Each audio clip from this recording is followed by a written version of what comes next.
ऐसा लगता है कि अबाया पर तनाज़ा खत्म होता नजर आ रहा है, क्योंकि प्रिंसिपल ने एक रिंग और पैटर्न के अबाया की इजाजत देने पर इत्तेफाक किया है। उन्होंने एक ही रंग और एक ही पैटर्न का अबाया लगाने पर अपनी सहमति दे दी है। तालिबात के एक ग्रुप ने आज विश्व भारती गर्ल्स स्कूल रैनावारी श्रीनगर के बाहर एहतजाज करते हुए इल्जाम लगाया कि स्कूल के हुकाम उन्हें स्कूल में अबाया पहनने की इजाजत नहीं देते हैं। तालिबात का इल्जाम है कि तालीम में बेहतरीन मुजाहरे के बावजूद स्कूल के प्रिंसिपल ने उन्हें स्कूल छोड़ने या अबाया को तर्क करने की हिदायत दी है। तालिबात और कुछ सरपरस्तों के बीच एक मीटिंग हुई और मीटिंग के बाद एक मुआहिदा भी हुआ।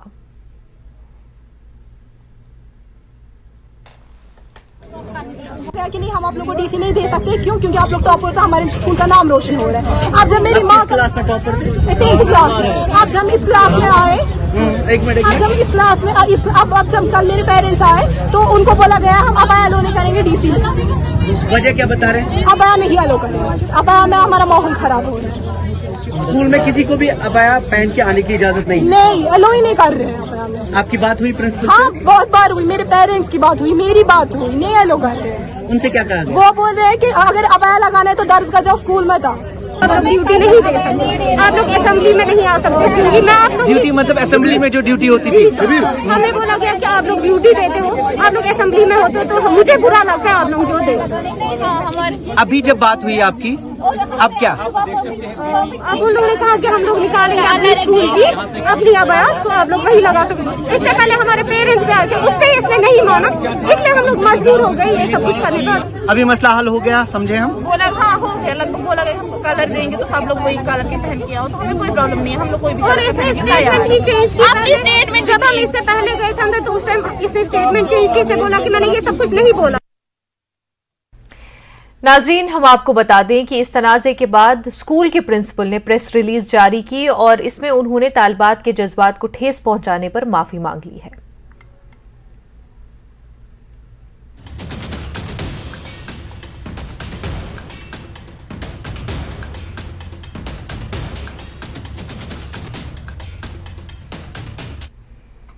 जम्मू कश्मीर में अबाया तनाज़े पर सियासत शुरू हो गई है।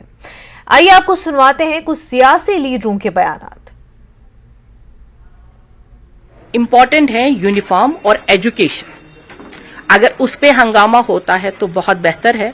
बाकी यूनिफॉर्म पहनना बहुत लाजमी है, क्योंकि बाकी वो इबादत की जगह है, इल्म हुनर जहां से मिलता है आपको, वो एजुकेशन पॉलिसी होगी, स्कूल का जितना भी वहां पे तरीका होगा उसमें एक यूनिफॉर्म है। बाकी इस पे हंगामे की कोई जरूरत नहीं है। जबरदस्ती नहीं होनी चाहिए, बस हमारा ये मानना है कि जबरदस्ती आपने उनको उसी लिबास में भेजना है, ये नहीं होना चाहिए। हर एक आदमी स्वतंत्र है, इंडिपेंडेंट है, वो अपना हिसाब कि अपने हिसाब में अपने पहनावे को पहने, हम उसमें कोई उसके न उसका जोर करेंगे और न उसका विरोध करेंगे। मैं समझता हूँ कि ये अगर बच्चियाँ इस तरह से पहनती हैं, बहुत पुरानी एक प्रथा भी है और धार्मिक उनका एक विश्वास की बात है, तो ऐसे मामलात में इंटरफेरेंस करने से मैं समझता हूँ कि विवाद पैदा होते हैं, जो कि उचित नहीं है। और अब चूँकि कुछ मामला हल भी हुआ है, तो हमारी तो यही है कि ये गैर उचित मामले में अनड्यू इंटरफेरेंस किसी के लिबास में, किसी के खाने पीने में, किसी के रहने सहने में और बहुत सी चीज़ों में जिस तरह की इंटरफेरेंस है, ये मिनिमम इंटरफेरेंस और मैक्सिमम गवर्नेंस कहाँ होगी। ये तो हमें लगता है कि आप हर चीज़ में इंटरफेरेंस करते हैं, चाहे ये गवर्नमेंट के लेवल पे है, स्कूल मैनेजमेंट के लेवल पे है, मैंने जानता, लेकिन ये उचित नहीं है। पूरे मुल्क को, जो गांधी का मुल्क है, उसको गोडसे के मुल्क में तब्दील करना चाहते हैं और जम्मू कश्मीर उसके लिए एक तजुर्बागाह बन चुका है, लेबोरेटरी बन चुका है। हर चीज का तजुर्बा यहीं से शुरू होता है। और आज जो ये कर्नाटक में बात हुई थी, आज इसको कश्मीर में भी इम्प्लीमेंट करना चाहते हैं। ये सरासर हमें काबिल कबूल नहीं है। इसका बहुत जो है बुरा रिएक्शन होगा, क्योंकि कौन किस लिबास में रहना चाहता है ये हमारी जाती मर्जी होनी चाहिए, कोई इस पे ठोसना नहीं चाहिए। कोई चीज आप ठोस नहीं सकते किसी पे। मजहब में जो हमें आज़ादी मिली है, हमारे कॉन्स्टिट्यूशन ने हमें दी है कि हम क्या पहने, कौन सी जबान बोले, क्या खाएं, क्या पिए, हमारा मजहब क्या होना चाहिए, तो वो सब को ये अटैक कर रहे हैं और ये जो है ये काबिल कबूल नहीं है और ये बर्दाश्त नहीं किया जाएगा। अभी हमने बहुत बर्दाश्त किया। कॉलेज एडमिनिस्ट्रेशन उन पे फैसले थोप रही है, उनको मजबूर कर रही है कि वो अबया छोड़ के आ जाएं, वो ना पहने। एडमिनिस्ट्रेशन ये कह रही है कि नहीं, ऐसा कुछ नहीं है। हमने उनको सिर्फ ये कहा है कि एक कलर में आप यूनिफॉर्म के ही रंग में आप बुर्का पहन सकती हैं या अबाया पहन के स्कूल आ सकती हैं। अब चूंकि दो बातें इसमें हैं, एक तो रहने वाली स्कूल जो ये विश्व भारती स्कूल है, ये पहले को एजुकेशन इसमें नहीं थी, ये सिर्फ खवातीन के लिए मखसूस था। अब चूंकि को एजुकेशन अब लड़के भी पढ़ रहे हैं, लड़कियां भी पढ़ रही हैं, और इस्लाम हमें इस चीज़ की इजाज़त नहीं देता है कि इख्तिलात हो, एक दूसरे के साथ हम करीब रहें। तो इसमें बहुत सारे मामलात पेश आते हैं। लिहाजा अगर ख़वातीन अपने लिए ड्रेस कोड का इंतखाब करती हैं, लेकिन स्कूल एडमिनिस्ट्रेशन को कॉन्फिडेंस में लिया जाए, रंग के एतबार से, यूनिफॉर्म की कलर के एतबार से, इसमें कोई हर्ज नहीं है। मुफ्ती आजम नासरुल इस्लाम ने NIA की जानिब से मौलाना रहमतुल्लाह मीर कासमी को मुबैना फंडिंग की सरगर्मियों की तहक़ीक़ात के सिलसिले में पूछगछ के लिए तलब किए जाने पर रद्द-ए-अमल जाहिर करते हुए कहा कि मुझे नहीं मालूम कि उन्हें क्यों बुलाया गया। अगर NIA सिर्फ पूछगछ करेगी तो ठीक है। उन्होंने कभी भी दहशतगर्दी या इस जैसी किसी और सरगर्मियों की हिमायत नहीं की। वो जिस उम्र में है हम सब उनकी इज्जत करते हैं, हुकूमत को भी उनका ख्याल रखना चाहिए। मुफ्ती आजम ने कहा कि उन्हें यकीन है कि इस तरह की सरगर्मियों में मौलाना रहमत के मुलव्वस होने का सवाल ही पैदा नहीं होता। मुझे नहीं मालूम है कि मौलाना रहमतुल्लाह साहब को किस बात पे NIA ने बुलाया है। अगर क्वेश्चनिंग के हद तक है तो उन्हें हक है, वो क्वेश्चनिंग कर सकते हैं। लेकिन इस जो शख्स उम्र के इस हिस्से पे पहुंच गया हो जहां हम सबको उनका एहतराम वाजिब है, तो मैं समझता हूं कि NIA को इस बात का ख्याल रखना चाहिए। और रहा सवाल दारुल उलूम रहीमिया का, मैं ये बात बड़े वसूख के साथ कहना चाहता हूँ, इन्होंने कभी दहशतगर्दी की न तरगीब की है और न तहरीक की है, और ये इंस्टीट्यूशन लोगों के किरदार को बनाने में, उनको तालीम देने में, इस्लामी अक़दार से वाकिफ़ कराने में उनका रोल बड़ा कलीदी और बड़ा मुस्बत रहा है। और इसके असातिज़ा भी हमेशा ये है कि अखलाकियात का ही दर्स देते रहे हैं। तो मैं समझता हूँ कि उन्होंने उनकी जानिब से कोई ऐसा काम मंसूब नहीं है कि जिसमें दहशतगर्दी या मनी लॉन्ड्रिंग का कोई मामला सामने आया हो। जम्मू कश्मीर में जल्द ही इंतखाबात होंगे और बीजेपी इन इंतखाबात में अच्छी कारकर्दगी का मुजाहरा करेगी। BJP general secretary organisation Ashok Kaul का कहना है कि मरकज में बीजेपी हुकूमत के 9 साल बड़े कामयाब रहे हैं। बीजेपी ने आज श्रीनगर में एक कॉन्फ्रेंस का इनेकाद किया जिसमें पार्टी लीडरों ने बीजेपी हुकूमत की हुसूलियाबियों का जिक्र किया। अशोक कौल ने अबया तनाज़े पर भी बात की। इस मौके पर वक्फ चेयरपर्सन दरख्शां अंद्राबी ने भी दोनों मसाइल पर इजहार ख्याल किया। अरे भाई साहब, बीजेपी अगर नहीं चाहती तो फिर इतने बड़े बड़े कार्यक्रम करती क्या? बीजेपी चुनाव में इस बार बड़ी तादाद में हिस्सा ले लेगी।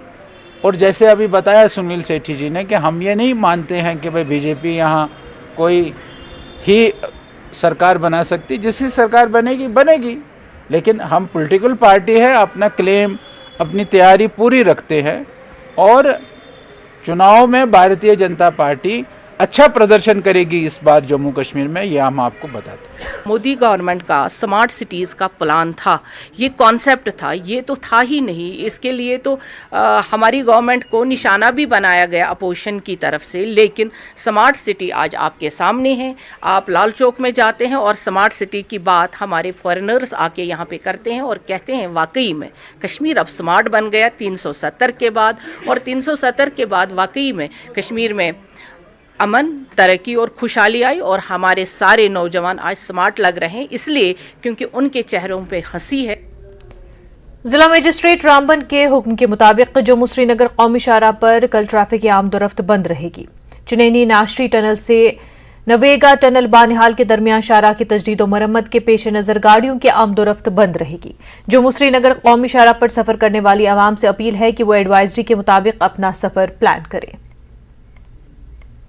जितनी हो उतनी दिक्कत है। अभी 3 घंटा हो गया लाइन में लगे तो वो भी बनिहाल नहीं पास। अच्छा, कितना टाइम लगता है आपको पंजाब से कश्मीर आने में और वापस जाने में?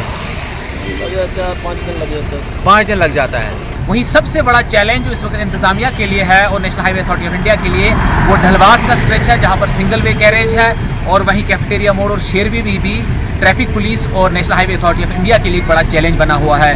अब आने वाले दिनों में देखना बाकी है कि इंतजामिया एक दिन का या कुछ वक्फे का हॉल्टेज लेके सड़क की कितनी तजदीद और मरम्मत करता है, और आने वाली यात्रा के दौरान जम्मू से नेशनल हाईवे पर ट्रैफिक की आमदरफ्त किस तरह रहती है।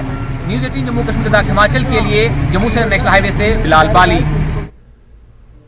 जम्मू कश्मीर के लेफ्टिनेंट गवर्नर मनोज सिन्हा ने जम्मू कश्मीर में बेजमीन गरीबों के लिए जमीन फराहम करने और मकानात तामीर करने के हुकूमती फैसले का ऐलान करते हुए कहा कि इस ज़मीन में जल्द ही एक नोटिफिकेशन जारी किया जाएगा।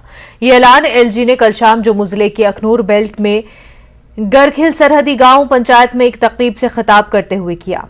काबिल जिक्र बात यह है कि हुकूमत की तरफ से बेजमीन लोगों को जमीन फराहम करने का कोई इंतजाम नहीं था, लेकिन यूटी इंतजामिया कुछ अराजी कवानीन को हटा दिया है और अब वो PMAY स्कीम के तहत बेजमीनों को जमीन के साथ साथ मकानात फराहम करेगी। एलजी ने बताया कि मरकजी हुकूमत ने प्रधानमंत्री आवास योजना ग्रामीण के तहत इजाफी 1,99,550 मकानात अलॉट किए हैं। उनमें से 19,000 से ज्यादा मकानात जम्मू जिले के लिए हैं। एलजी की जानिब से बेजमीनों को जमीन फराहम करने के मज़कूरा ऐलान ने गरीब लोगों में उम्मीद पैदा कर दी है। अवामी नुमाइंदे भी इस फैसले का खैर मकदम कर रहे हैं। किसी गरीब व्यक्ति को जिसके पास जमीन नहीं है, प्रधानमंत्री आवास योजना में घर नहीं मिल सकता था क्योंकि सरकार के पास जमीन देने का कोई प्राविधान नहीं था। अभी 2 दिन पहले जम्मू में एक बैठक हुई थी, डिविजनल कमिश्नर साहब भी थे, डीसी साहिबा भी थी, उसमें चीफ सेक्रेटरी भी थे। हम लोगों ने फैसला किया है और मैं उम्मीद करता हूं कि आजकल में वो नोटिफिकेशन जारी हो जाएगा कि ऐसे लोग जिनके पास जमीन नहीं है उनको सरकार जमीन देगी और प्रधानमंत्री आवास योजना भी देगी। मैं समझता हूं कि किसी भी प्रशासन का ये पहला दायित्व है कि जो समाज में सबसे गरीब आदमी, उस पर सरकारी संसाधनों का पहला हक होना चाहिए, और यही माननीय प्रधानमंत्री जी बार बार निर्देश देते हैं। देखिए, ये बड़ी खुशी की बात है। हमारे बहुत सारे लोग ऐसे हैं जिनके पास ज़मीन नहीं है, बेज़मीन लोग हैं, और उनके घर भी कच्चे हैं। तो सरकार का ये फैसला, माननीय महोदय एलजी साहब जहां आए, उन्होंने कहा कि अगर कोई ऐसे लोग हैं जिनके पास ज़मीन नहीं है और उनके मकान जो PMAY में जो बनते हैं वो नहीं बन रहे हैं, तो यहाँ पर जो सरकारी ज़मीन होगी, गवर्नमेंट लैंड होगी, उसमें से कुछ ज़मीन उनको दे दी जाएगी ताकि उनके मकान बने। ये बहुत ही अच्छी बात उन्होंने आज कही है। सरकार का फैसला बड़ा सराहनीय है। जब सिर पे छत होगा तो अपना आप ही आगे रास्ते खुल जाते हैं। जिस परिवार के ऊपर छत ही नहीं, तब वो उसको क्या फ़ायदा होगा। इसीलिए हमारे माननीय एलजी साहब ने कहा कि उनको हम मकान के लिए घर देंगे, जगह देंगे तो मकान बनेगा। जब मकान बनेगा, उनका परिवार जब उधर रहने लगा तो उनको खुद ही अपना रास्ता वो खुद ही अपनाएंगे कि कैसे कौन सा फ़ायदा लेना। माननीय प्रधानमंत्री जी तो आज के कोई तो पीछे हट नहीं रहे, हर एक को फ़ायदा दे रहे हैं। आज कौन लोग हैं, एक भी बंदा बता दो जिसको बेनिफिट नहीं हुआ।